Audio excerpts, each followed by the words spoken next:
Yeah. Yeah, because we've been asked for 5-minute talks, and because it was only 3 of us, I'm like, okay, maybe I just have like a little bit more time to talk a little bit more. My volume is turned off. Not my volume, but my mic is turned off. Is it okay? Yeah. Okay. Okay, so hi everyone, so I'm Steven Gazal. I'm an assistant professor at the Center of Genetic Epidemiology and the Biostatistics department. And so my research focused on understanding the functional and population genetic architecture of complex disease. And so I'll explain a little bit what's going on in my lab. And so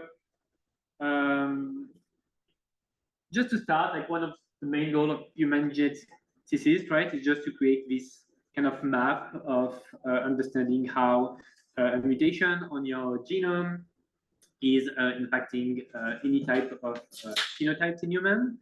And so the most direct way to measure that is to perform those genome-wide association studies, or GWAS, where we have genotype data for hundreds of thousands of individuals, and we test the impact of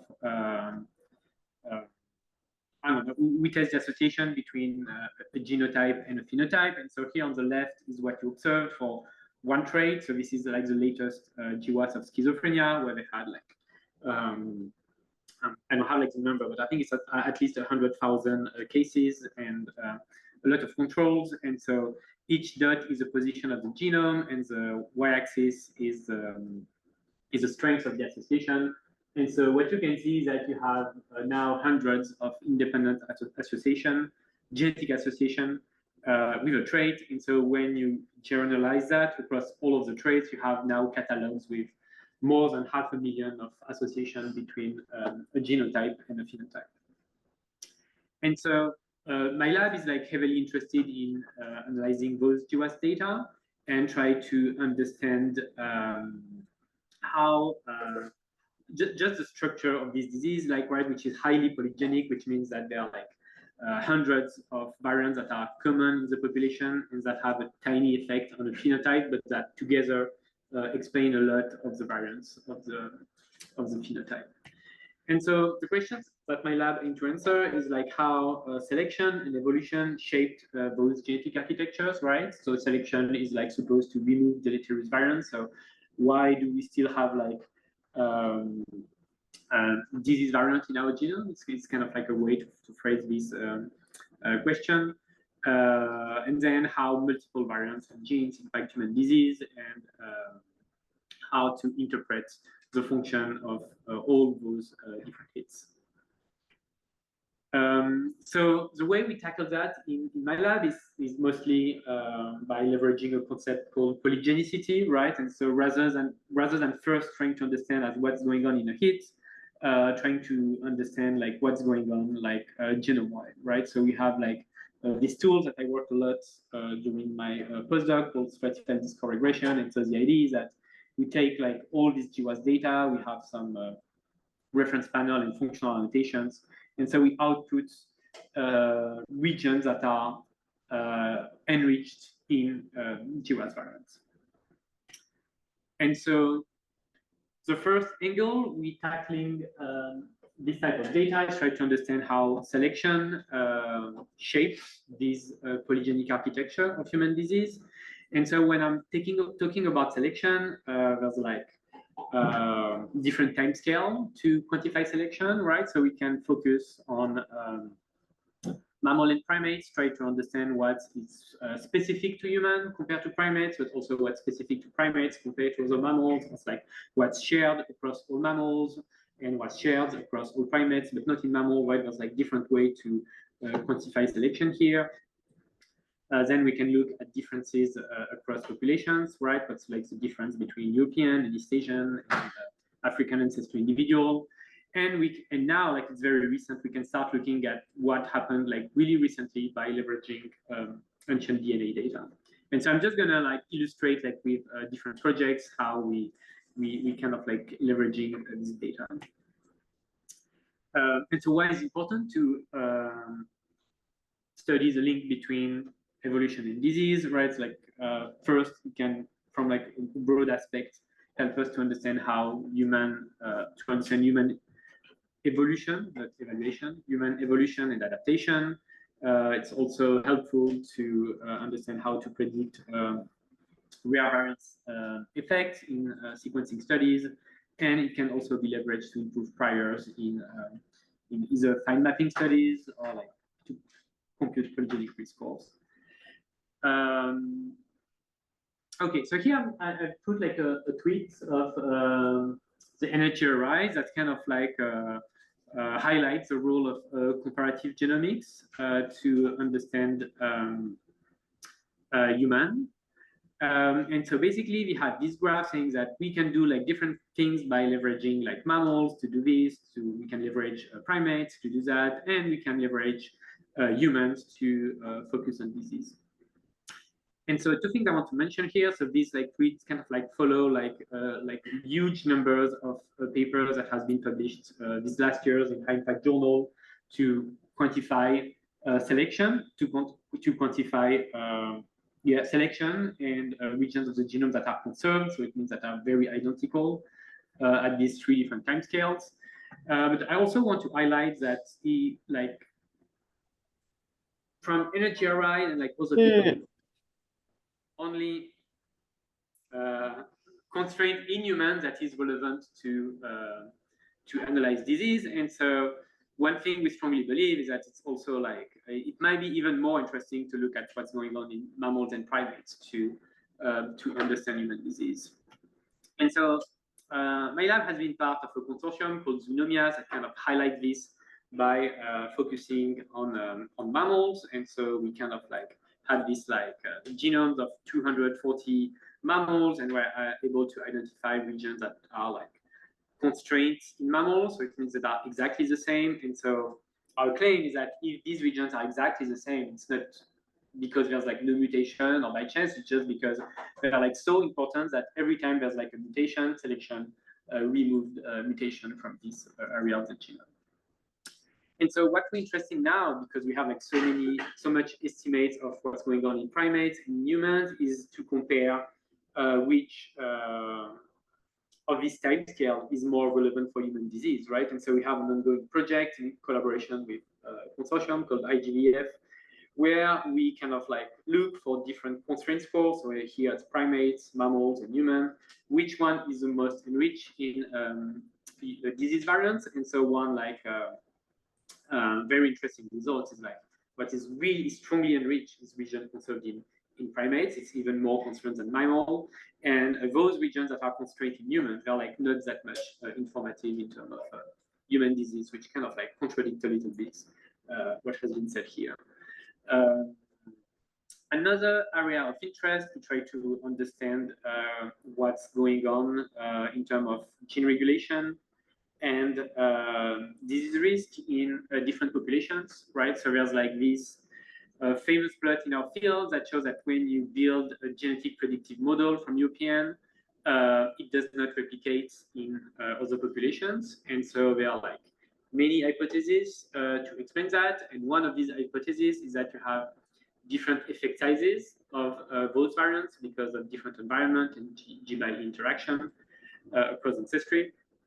And so what we did to test this hypothesis is analyze GWAS and functional data from the European and East Asian. And so the starting point was like we had this nice single cell data sets for immune cells in European and East Asian, right? And so what you see here is that each dot is a cell. And so for each cell, we have expression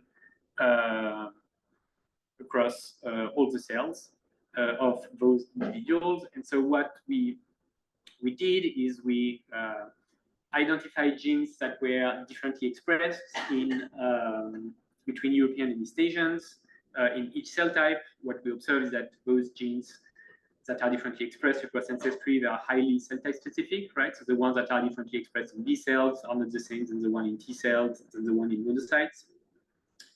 And so what we did is that plotted here, we took like GWAS available in European and East Asian population. And so what we're plotting here is like the correlation of effect sizes within those annotation. And so what we observe is that effect sizes are like very correlate, right? It's significantly higher than 0, but it's not 1, it's not perfect. So it's kind of like showing that those immune regions that are differently expressed because ancestry are enriched in G by E interaction.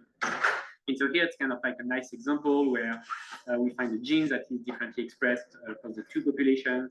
And when we look at what's going on for this gene in European East Asian population, we see like a really strong signal in Europeans, but like a flat line for East Asia. And so one recent project that my lab has started recently, and so I'm kind of like highlighting that for master students as like potential like rotation project in my lab. So we have like this really famous graph in our field, like showing the relationship between allele frequency and effect sizes of the variants, right? And so basically the bulk of what we detected for GWAS are those common variants with low effect. And then if you go like to lower frequency, you start seeing like variants with higher effects, just as a consequence of selection, right? Where like selection constrains those variants with high effect to remain at a low frequency in the population. And so what GWAS has done since 2009 is like increasing by a lot the sample size of the data so that we are able to shift to this black line on the bottom, right, by increasing power. But what we've also done is also increasing by a lot the number of phenotypes. And so by increasing by a lot the number of phenotypes, we're able to highlight more cases where we identify common variants with high effects. And so now we kind of start to have like a strong catalog of like common variants with strong effects, and even rare variants with strong effect, right? And so we started getting interested. And so we have a question we can ask first, what is the frequency of, okay, so the first one is that these variants that are common in European, is it something that is European specific, right? Did they become common in European despite having a strong effect by chance, or do we observe the same thing in other populations? And the other one is that because we have like extremely huge sample size in Europeans, can we use GWAS in European to identify rare variants in European but with strong effect, and then scan other populations to see if this variant has a higher frequency in other populations where the prevalence of the disease is higher. And so what we've done is create a catalog of variants and look at allele frequency differences in other populations. And I don't know, we observed like some kind of like really nice stories. So for example, here we're able to identify one variant with a really strong effect on hemoglobin that is only present in European, right? And so by using ancient DNA data, we're able to show that this variant has like low frequency, like 10,000 years ago in European, and so it started becoming frequent in European between 9,000 years ago and 6,000 years ago, which I don't know, it's kind of like a new way now of like looking at GWAS results. I'll close quickly on chatting about like another research direction of my lab, which is like interpreting those GWAS hits, right? And so the idea is that you identify hits like a variant associated with disease, and we just want to translate this information to something more biological and clinical. And so, for example, a way to do that is just to identify the gene that the variant target and in which type of cells these variants impact disease risk. And so a way to illustrate this issue is that when you do a GWAS and you zoom on a hit, right, what you can observe that multiple variants that are associated with the trait, and so just because like all these variants correlate with each other. And so one question is like, out of these variants, which one is causal? Which gene is impacted by this variant and lead to increased disease risk in which type of cells? these mechanisms happen. And so long story short, we have developed like a map that's able to link every variant to its target gene in a probabilistic way. And so here it's our method, and so we can see that in terms of recall and precision, it's kind of like outperforming the other by being the only methods that have like a high recall and high precision. And so when we have that in hand, we can answer questions such as identifying the target gene of causal variants. So here, like 2 variants with fine map, and where we identify the gene. That was like the 6th closest gene. So it's showing that you can have like complex mechanism in genetic, which is something I didn't really talk about today. And it's also changing our view of how gene impact disease risk, right? Because if you naively assign each GWAS hit to its closest variant, to its closest gene, you will have an architecture where like every gene is impacting disease risk, where when you use our method, it's more like around like 1% of the genes explain half of the signal and 10% explain everything. So it's just showing that it's kind of like a nicer story showing that it's not every gene that impacts disease risk. And another project that's going on in my lab, led by postdoc Artec team and in collaboration with ENCODE, is just to identify causal cell types for every disease and their causal variants. Right, so here like an illustration of what's going on for multiple traits. And so what we can see is that for psychiatric traits, we can identify brain cell types, immune trait, immune cell types, and so on.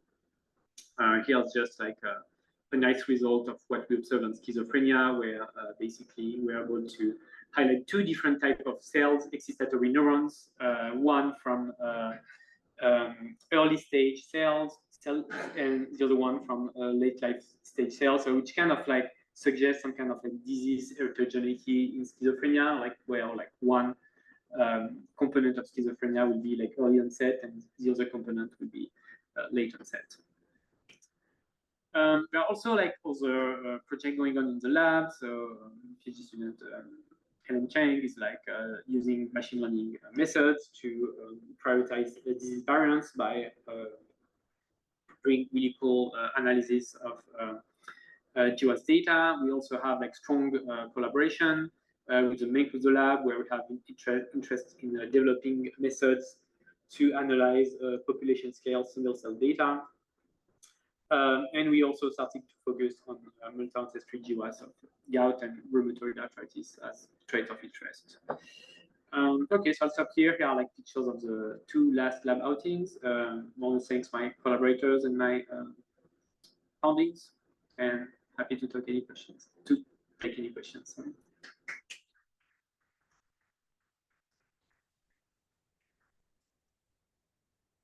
Questions? Thoughts, comments?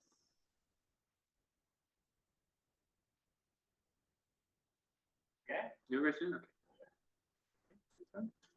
Nick, you're up next. Okay.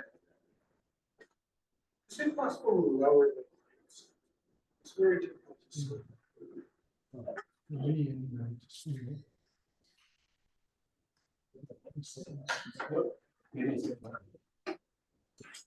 That work?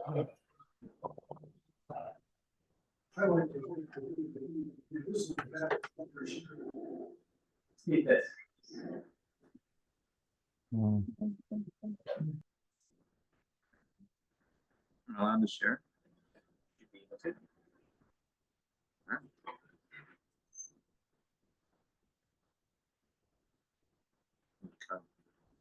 Can folks online hear me?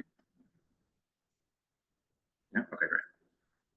Hey everyone, my name is Nick Mancuso. I'm faculty here in Biostats. I'm just like Stephen, affiliated with the Center for Genetic Epi.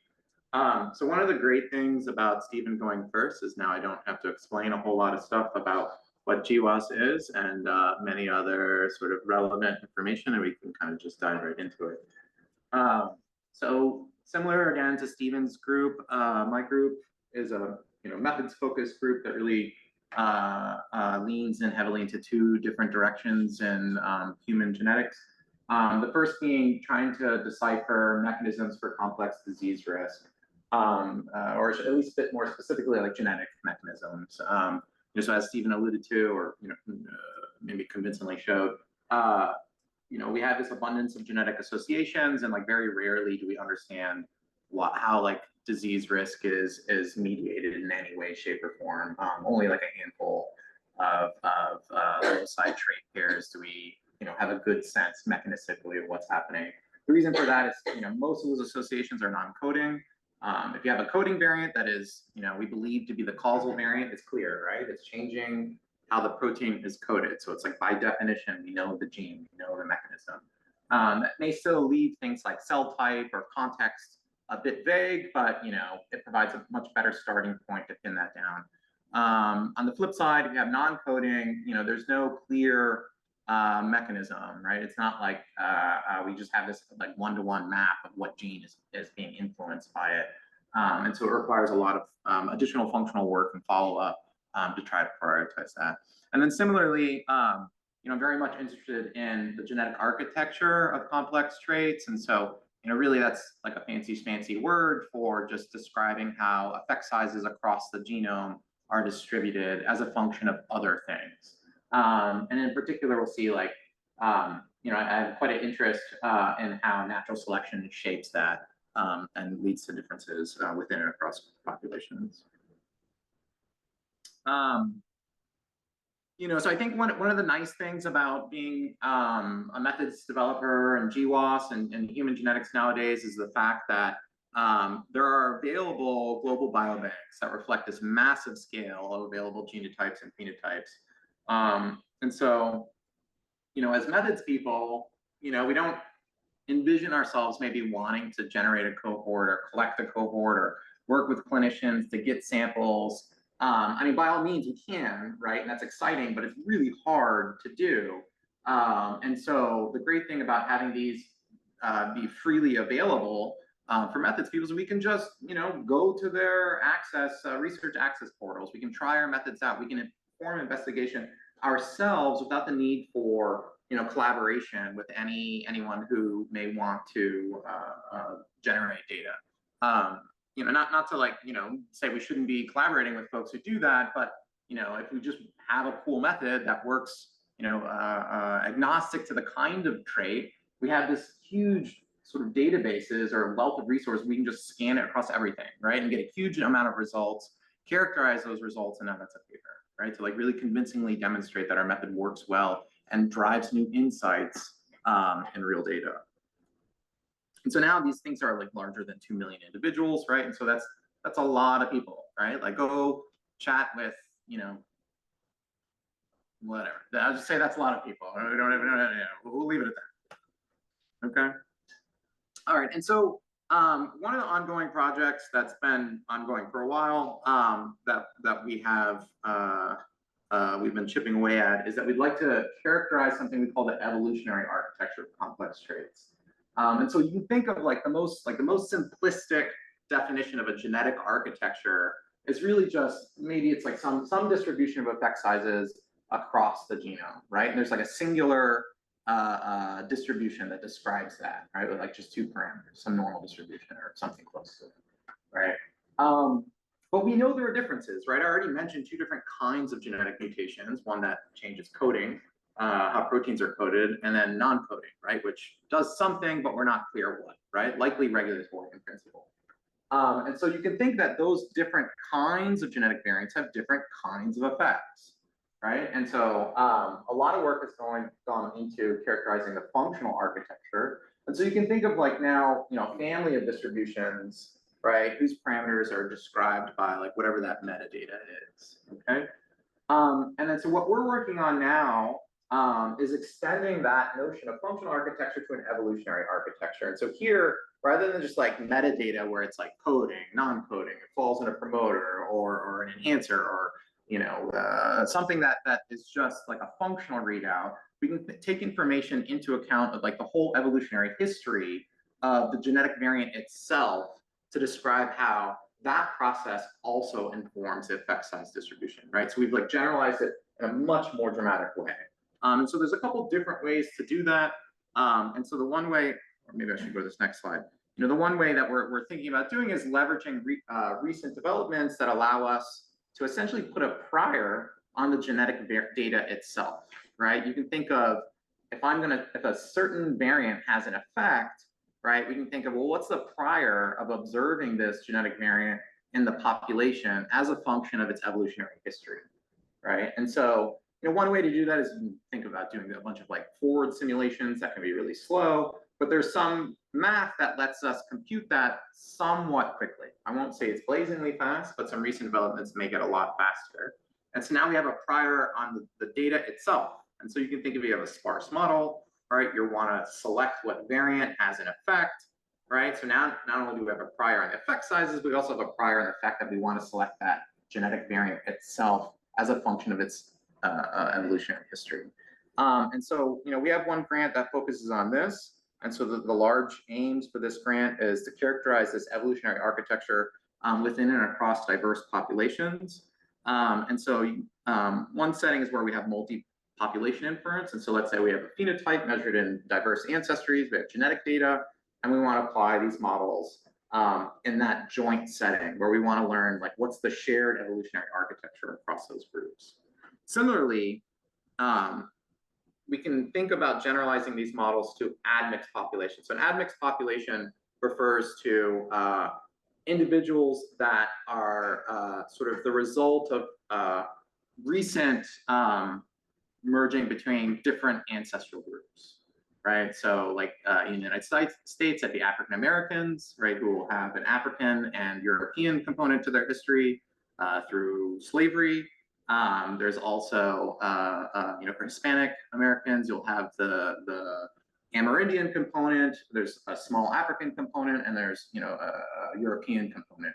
And so what you can do is think about splitting the genetic data within those individuals, right, as a function of the ancestors from which it was inherited, right? And in that setting now, within individuals, you have variation, right? And you can think about extending these models in that category, and it's much more powerful because now it's the same person, right? And so the environment is tightly controlled, right? When you have different populations, there's different environmental variances and things can get complicated because like essentially the scales may be different. But here, if it's within a person, right, that environment is fixed, right? And so you should be able to have much more powerful estimates in that setting. And then similarly, I just want to make sure I'm not going over. Similarly, what we want to do is characterize this evolutionary landscape in molecular data, right? So a lot of work in classical population genetics when talking about selection, forces of selection have focused on coding variation, right? Because you can link it to a gene. And non-coding has been challenging to do and until more recently now that we have association scans where genetics is linked to like gene expression data or TAC-seq or what have you. And so the idea is that we want to characterize how much selective force or pressure goes through those regulatory elements, or how much does it act on the gene expression? Or the idea being that, some complex traits or phenotypes themselves are what are selected against, right? Like, imagine like you have like in the snow, a rabbit that has a mutation and it's like brown, right? Like they're going to get spotted quickly. That brown doesn't just appear magically. It could be the result of like regulatory action. It could be the result of coding changes, but that's what's like observable in the world that induces that pressure, right? No predator, gets an idea directly from the molecular levels. So they're not going to smell and say, oh, like your APOE levels are low. Like, that doesn't interact with the world. But we think if those features, those molecular features, are what drive the phenotypes that are broadly, interacting with the world, and those are selected against, and that selection should sort of percolate downwards. And so that's something we're interested in quantifying. And additionally, you can use this information to improve polygenic risk scores, this, that, and the other. And additionally, we have another grant where we are generating a bunch of multi-omic data in prostate tissue for men of African American and European American ancestry. The idea there is we want to sort of assay RNA-seq data, proteomics, metabolomics, and look how genetics correlates with all those measurements to get a good sort of like a very rich landscape of genetic regulatory architectures in prostate tissue. And what we can glean from that is any findings we can integrate with like prostate cancer GWAS, where we see that there are risk loci to, again, explain the mechanisms. Like what the heck is going on when we know a region associates with prostate cancer risk. But now we have this regulatory genetic map in prostate for men who have prostate cancer to explain what might be going And then lastly, it's just like my pitch. You know, have you heard the good word of Thomas Bayes? We are a methods group. Much of what we do is in the realm of Bayesian inference. You know, I'm kind of tool agnostic. Whatever gets the job done is like fine with me. I'm not dogmatic about it. But I find that we have a lot of prior information or knowledge that we can sort of imbue in all these inferential tools. And sort of just Bayesian frameworks provide a very nice sort of rigorous means to do that. And so just to review, you know, given some data X, we want to infer a parameter theta. And so just Bayes' theorem says that, you know, well, what's the probability of theta given our data, right? And so that on top is just going to be the joint probability divided by the marginal likelihood, which is oftentimes very challenging to compute. Oh, and I should say that like this general form here isn't actually due to Bayes at all, it's due to Laplace. But like there's that naming convention, right? It's like the next person gets to pick the name based on the person before them. Anyways, this is computable in closed form only in limited cases, right? So we could do sampling, but in genetics, like we have just insanely high dimensional data, right? We have like millions and millions of variables. We have hundreds of thousands of people. And so just classical sampling approaches just like fall on the face. It's way too, the Kirsten dimensionality is insane. And so how do we do inference? A lot of what my lab focuses on is variational inference. If you haven't heard of it, that's okay. I'm going to give you just a quick little, you know, glimpse into what it is.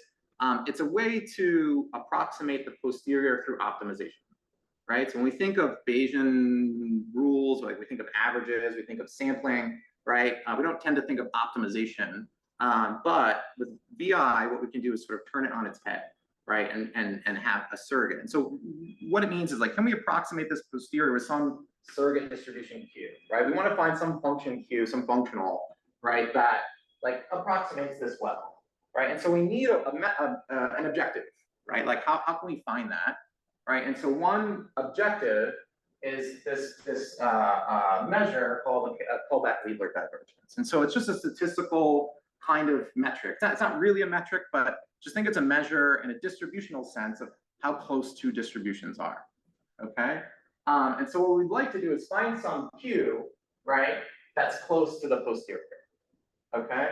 But the problem with this is we can't even evaluate this, right? Like even I haven't even defined like, you know, this is how this is defined, right? Like what is the tail divergence? The expectation of the log, you know, the entropy essentially over Q minus this cross term.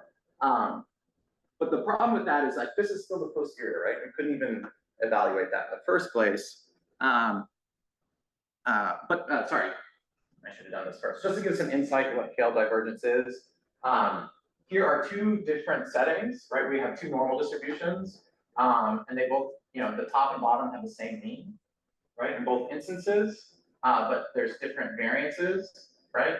Between the top and bottom. But if you did a Euclidean distance between the parameters, right? Then these two are identical, right? If you just use the Euclidean distance between like this set of parameters and then this set of parameters, those would result in the same distance. But this feels like they're closer, right? Like there's a lot more overlap. So you'd think like those are, you know, more similar or less dissimilar compared to this, right? So it's like kind of some intuition of what tail divergence is measuring.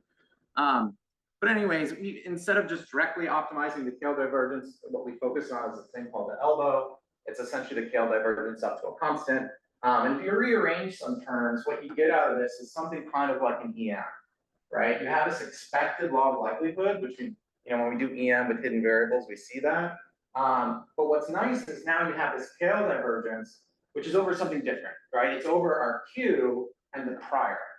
So it's not over the posterior, it's over the prior. And so if you think of this as like, as soon as this starts to get different from the prior, it's a penalty on our expected log likelihood. So we're doing like this kind of penalized EM, but in a distributional sense, right? We don't know what Q is. We haven't said that Q is normal. We haven't said that Q is gamma or whatever. It's just some function.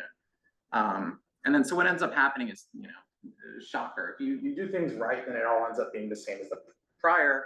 But things can get much more complicated really quickly if you don't want to deal with exponential families, which, you know, in real data happens a lot. So, so that's that. So, you know, I kind of just chatted a bit about genetics, chatted a bit about some math and stats. And so, you know, I want to, you know, these are the people that are in my group that are co-mentored with either Charleston or Stephen, our collaborators at Center for Genetic Epi, you know, as our collaborators elsewhere. And so happy to take any questions.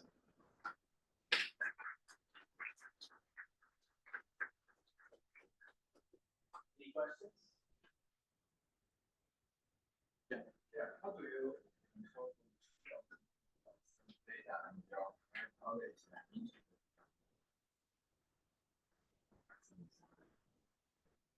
Well, in what sense, right? If the data is like overwhelmingly large, then your scale really cannot count. Oh, do you mean if like the data are like mostly driven, if the signal, the approximate posterior is mostly driven by the likelihood, Yeah. right? Well, I mean, that sounds like it's a good thing, right? But with large data, that's always good. I see. Yeah, I mean, that's, it would either be you would need to have more stringent priors, right? It might just be like your hyperparameters aren't in a good spot. Like you want to, you know, pull things stronger in a different direction. And so I would look into that, or look into changing the priors in the first place, right? Like maybe just like it's not heavy-tailed enough or things like that. But then things get, you know, like I said, once you start getting a heavy-tailed, you're probably not an exponential family, and things kind of break down. So, I mean, you can still do VI, but it's going to be like stochastic VI. You can't do like all the closed form CAVI stuff. So. Any other questions? Cool. All right. Thanks, everyone.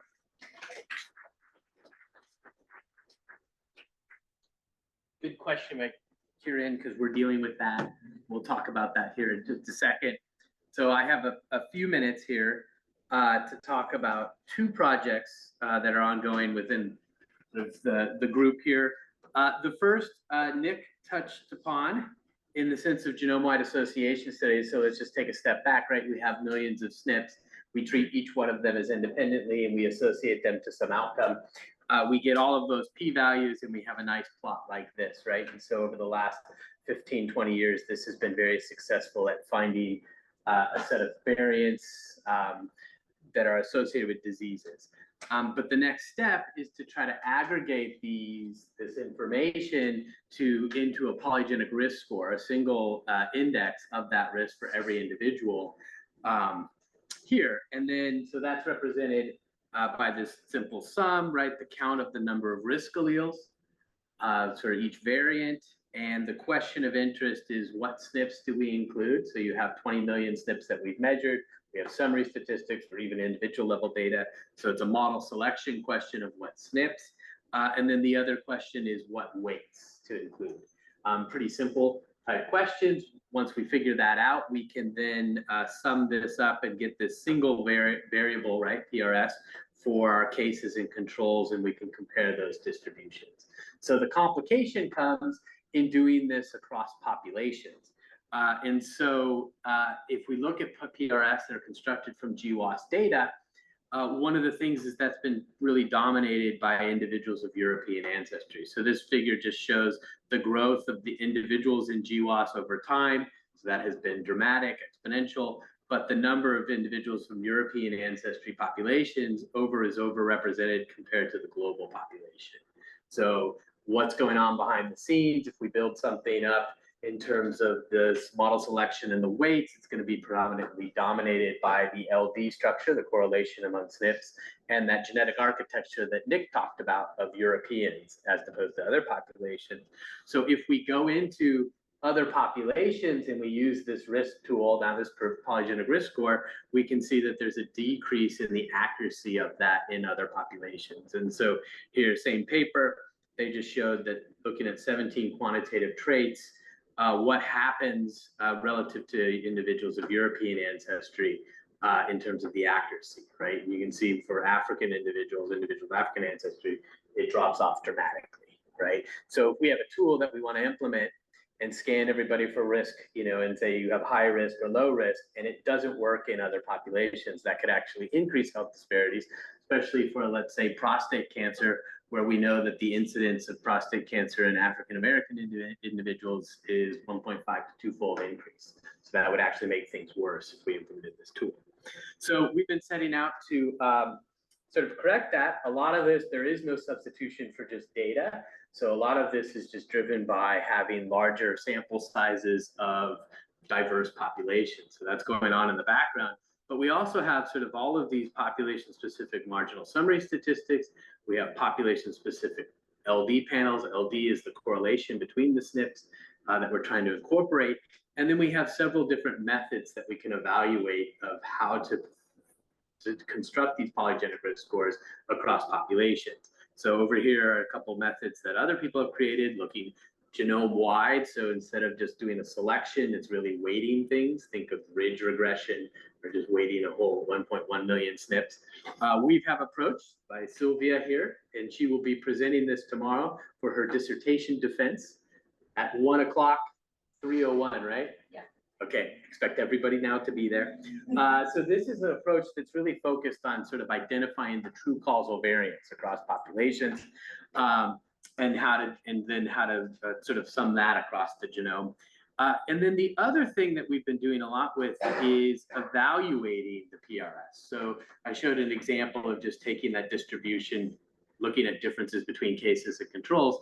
That doesn't necessarily tell the whole story, because there's effect modification by the context of that population. One of the things that we've seen is there's effect modification by age, also genetic similarity. So if an individual is admixed or from a population that is further or distant in terms of genetic distance on a population scale from the discovery sample, that could also decrease that performance, as well as just whether the sample has been included in the discovery or not. So we've been doing a lot of work, and again, come tomorrow to hear more details, but just using this in the cancer cohorts that we have available. The summary data is publicly available, and this is sort of the world's data on prostate cancer, breast cancer, colorectal cancer, and lung cancer. We have the summary statistics for this, and we do the analysis on this. And then we evaluated in a unique research that we have here at USC called the multi-ethnic cohort. This is a cohort that was started in 1993. There's 200,000 individuals that have been followed up since then. Around 2001, about 30%, a little bit more than that, we obtained blood specimens from. And then over time, and just recently, we now have all of the 70,000 with genotype data. And so from that, we can construct a truly prospective cohort. What's nice about a prospective cohort is we can now have incident cases, and we can estimate absolute risk and other things that you can only do within a cohort. So we've been evaluating sort of the development, the performance of these methods, sort of within simulations, but also sort of within this multi-ethnic cohort. This just gives you an example of sort of the genetic diversity within the multi-ethnic cohort for all the individuals, and how they might differ or be distant from that centroid that's represented there, that represents the discovery sample, the summary statistics from the GWAS that we have. I'm gonna skip that because I have about 2 minutes. And then the other topic, so Sylvia's been working on this, and Jillian also, Jillian, raise your hand, has been working on that project. This one here, Kieran has been taking the lead on, and it's looking at omic mediation. So the idea here is that we may want to characterize a polygenic risk score or any environmental factor and its effect on disease through measured omic data, proteomics, metabolomics, transcriptomics, things like that. So can we clarify that? And so it really puts it into a mediation framework. But what makes this difficult is that this polygenic risk score part of this environment part can be high dimensional. The omic data can be high dimensional, but also several different layers to it. Again, different types of omic data. So with Jesse Goodrich, sitting in the back there, assistant professor in environmental health down the hall from us, we just had this paper published in Environmental International, sort of looking at various ways to approach this type of data in a mediation framework, because not one approach is best for everything that you might want to capture. So this just goes through different ways to approach the sort of how you approach multiple omic data. So each one of these colored boxes here is an omic layer. You can put them all together, concatenate them, and then run a method on all of that data. The other approach would be to treat each one of those as separately, find results, and then sort of do a post hoc evaluation of that. And then there's approaches to combine them as well. This last column here, I'll focus on a brief time, is the approach that we've been sort of developing and expanding over the years called LUCID for latent unknown clustering.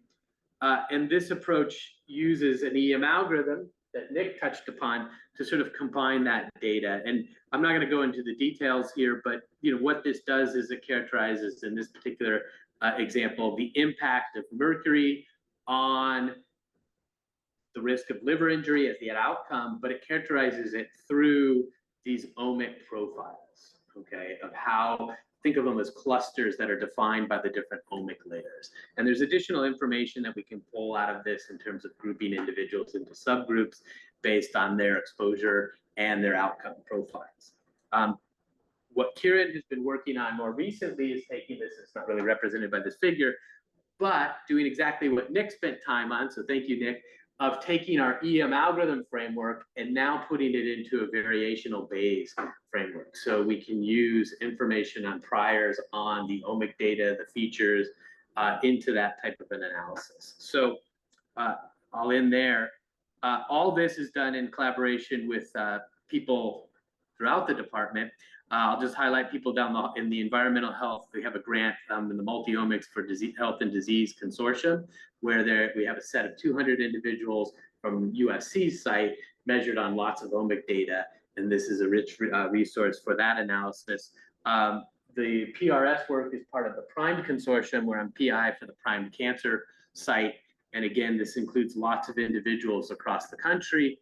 Many of these other sites, they include the major cancer cohorts. So the Harvard site includes their 3 Harvard cohorts, the Nurses Health Study, the Harvard Professional Study. Kaiser has a large cohort. Fred Hutch is the Women's Health Initiative. And so all of these cohorts are available for evaluation as well. And with that, I will stop, ask any questions. I'm a little over to get people time over to the other campus, but thank you very much.